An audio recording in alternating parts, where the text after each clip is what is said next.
Indonesia, officially known as the Republic of Indonesia, is the largest archipelago nation in the world, consisting of more than 17,500 islands. It is strategically located between the Indian and Pacific Ocean and shares land borders with Malaysia.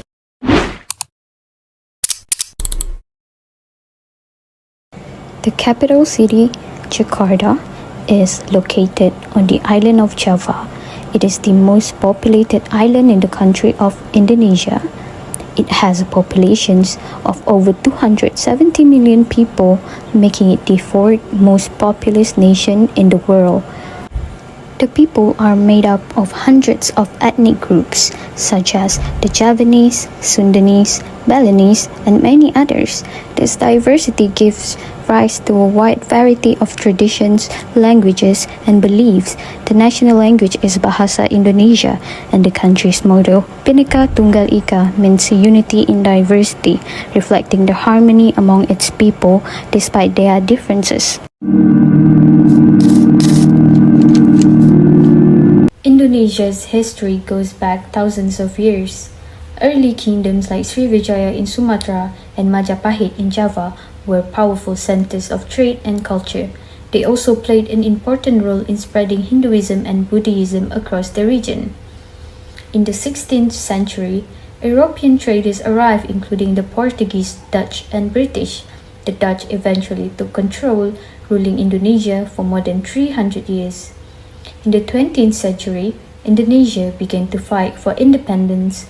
After years of struggle, Indonesia declared its independence on August 17, 1945, led by Sukarno and Muhammad Hatta. Since then, Indonesia has grown into a modern nation, keeping its rich historical heritage alive. Indonesia uses a democratic republic system, which means the people choose their leaders through election. The president is both the head of state and head of government. The president is elected every 5 years and has the power to run the government and make decisions and appoint ministers. So, Indonesia also has a parliament called the People's Consultative Assembly (MPR), and it has two parts. The first one is DPR, is the function to make laws, and DPD is to represent the regions. The country has a multi-party system. So many political parties compete during election. So in the overall, Indonesia's political system is based on democracy, separation of powers, and representation of the people.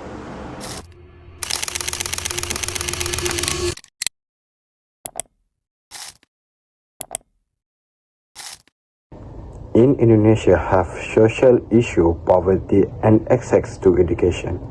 Even though school supposed to be free, many children from low-income families still struggle. They need money for transport, uniforms, and school supplies. Some even have to work to support their families, cause them to miss school or drop out. There is also a big gap between urban and rural areas. Students in big cities usually have better teaching and facilities, while children in remote regions often study in school with limited classroom, fewer teachers, and poor internet access. This creates unique learning opportunities. Poverty also impacts children's health. Malnutrition and stunning make it harder for them to focus and learn, keeping them trapped in the cycle of poverty. The government has programs like Kartu Indonesia Pintar and BOS funding to support students, but challenges remain, especially in remote areas. Poverty and limited access to quality education create a cycle that can trap families for generations. To break this cycle, Indonesia needs continuous support to poor families, better school facilities, and equal opportunities for all children no matter where they live. Poverty and education are strongly connected. Improving access to quality for all children is essential for Indonesia's future.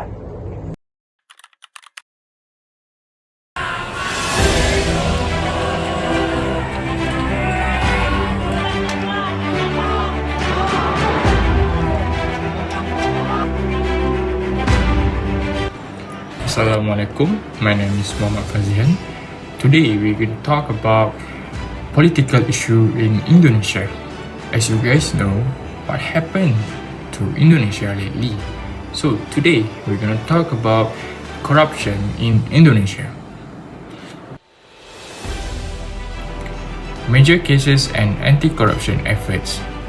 The first cases is the Anti-Graft Agency Komisi Pemberantasan Korupsi (KPK) recently named Sugiri Sancongko the region of Ponorogo Regency in East Java, and several others as suspect in a corruption scandal involving 3 clusters, bribery for official appointments, project kickbacks, and illicit gratuities.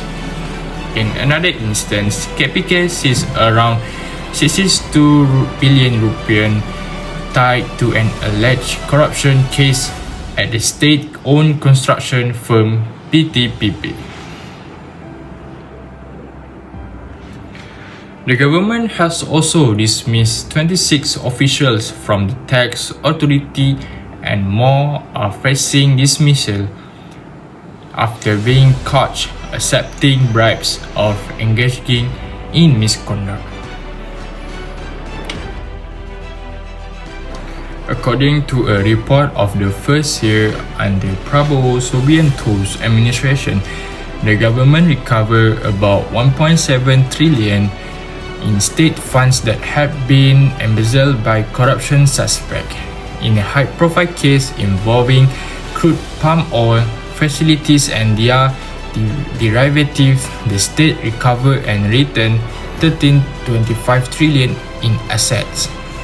The Anti-Corruption Commission is also preparing for global scrutiny. They initiated efforts to implement recommendations ahead of the upcoming second phase review of the United Nations Convention Against Corruption (UNCAC) in 2026. A signal that Indonesia is trying to strengthen government and institutional integrity. There are real efforts and success. Big recoveries of stolen funds, high-profile arrests, institutional reforms, and increased public awareness. But corruption remains deep-rooted. Many citizens feel these efforts are not enough yet because even when corruption is exposed, without deep structural reforms, new cases keep popping up. That's all for me, and I'll continue to the next part. Thank you.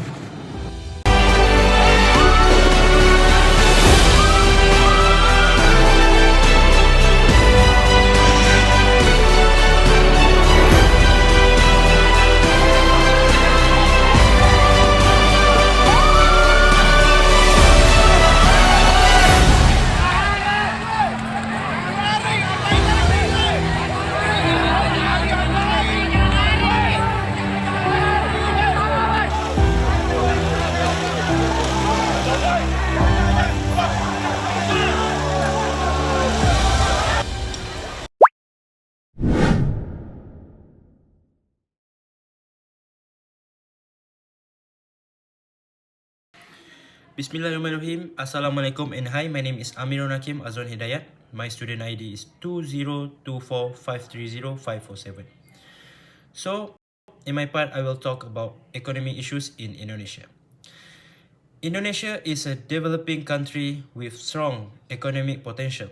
However, there are 2 major issues continue to affect society today. The first one is unemployment, and the second one is income inequality. So we will look at how these issues happen and how they impact different groups in the population. So for the first one, unemployment. One of the Indonesia's biggest challenges is unemployment. Every year, many Indonesians look for stable jobs, but finding work that matches their skills is still difficult. This issue affects many groups. Young people entering the workforce, adults who lost their jobs, and even skilled workers competing for limited openings. Companies often demand experience, specific technical skills, or digital literacy, which many job seekers may not fully have. Because of this, competition for available jobs becomes extremely high. So we'll take a look at the case examples. A recent incident in Bekasi shows how serious the situation is. A job fair offering around 2,000 positions attracted more than 25,000 job seekers. Crowds become overwhelming and people were pushing, shouting, and some even fainted due to the lack of space and long lines. What stood out was that the job seekers came from many backgrounds: fresh graduates, laid-off workers, and experienced job seekers, all competing for the same opportunities. This event reflects a deeper problem. Unemployment is not only about the numbers of job available, but also about whether people have the right skills and access to those opportunities. So for the income inequality, the gap between high income and low income groups remains wide and continues to grow in some areas. People working in modern industries or major cities usually receive better salaries and benefits. Meanwhile, workers in rural areas, informal sectors, or low-skill jobs often struggle with low and unstable income. This difference creates unequal living standards across regions and also social groups. So why this inequality happens? There are several reasons why income inequality keeps happening. So for the first one, differences in education and training quality. Second, limited job opportunities outside major cities. For the third one, lack of access to capital for starting businesses. And for the last one is many workers ending up in informal jobs with low pay and no protections. When opportunities and resources are uneven, income naturally become unequal. To sum up, unemployment and income inequality remain serious economic challenges in Indonesia. The Bekasi job fair incident highlights how competitive the job market is and how many people are still struggling to secure stable employment. Improving education and training, creating more jobs across regions, and expanding support for small businesses can help reduce unemployment and narrow the income gap. With better opportunities, Indonesia's workforce can grow stronger and more inclusive.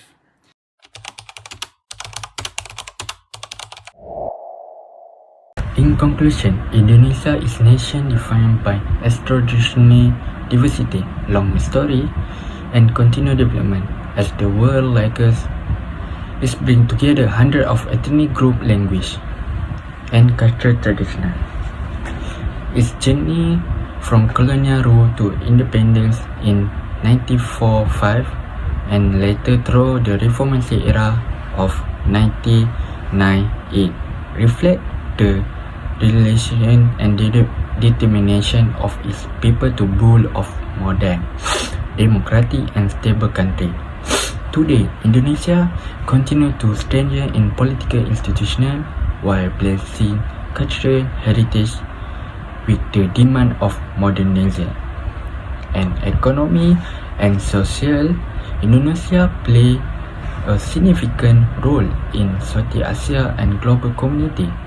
Its natural resource, manufacturing and capabilities, and growing thriving industry economy. At the same time, the country faces ongoing challenges such as environmental sustainability, economic inequality, and improved governance.